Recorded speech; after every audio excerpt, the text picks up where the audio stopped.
Exclusive: the Duke and Duchess of Sussex have not yet confirmed whether they will attend the coronation of King Charles in May. Meghan Markle and Prince Harry need to remain royals more than the royal family need them, a commentator believes.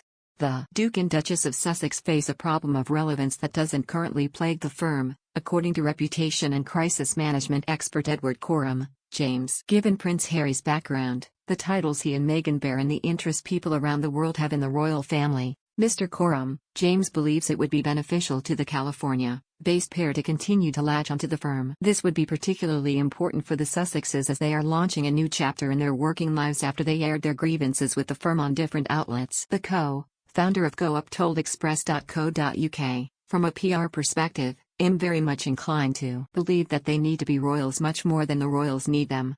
The royals will remain relevant regardless." In spite of the scandal that has ensued as a result of the Oprah interview, the docuseries and the book, the royal press machine will know all too well that storylines become old, people move on, and the trick to remaining relevant is to create new narratives and give new hooks.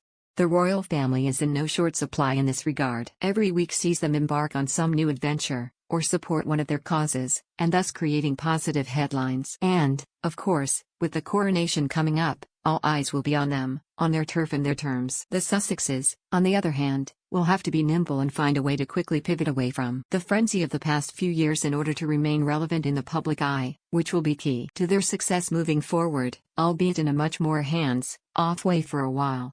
To remain relevant, the Sussexes will have to be seen to remain royal. And, to be seen to remain royal, the Duke and Duchess will have to attend the coronation.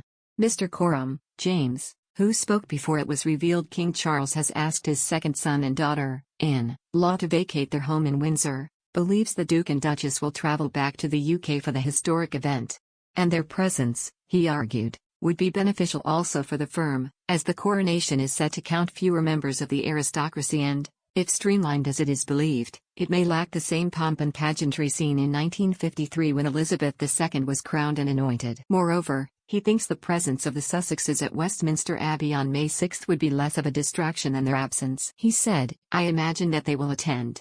On balance, when weighing up all of the varying interests of all of the various stakeholders, there is more to lose, for everyone, than gain by them not attending. And, whereas their attendance will certainly draw a not insignificant amount of commentary and punditry, and thus be a slight distraction on the day, the shadow of their omission would likely loom even larger." After a string of interviews focused on the difficult relationship with the royal family, a biographical docu-series for Netflix and a memoir, the Sussexes have been tipped to stop openly discussing the firm and their past in it. The Duke himself, who relinquished his senior role within the firm in the spring of 2020 and relocated with his family to California, said at the end of the Harry-Meghan documentary he and his wife are moving on and looking at the future. As for their attendance at the coronation, the Sussexes have not yet let it be known if they will accept the invitation set to be sent to them and some 2,000 other guests. Asked by ITV's Tom Bradby in January whether he would travel back to England for the historic event, Harry said, "There's a lot that can happen between now and then. But, you know, the door is always open. The ball is in their court. There's a lot to be discussed and I really hope that they are willing to sit down and talk about it, because there's a lot that's happened in 6 years. And prior to that as well."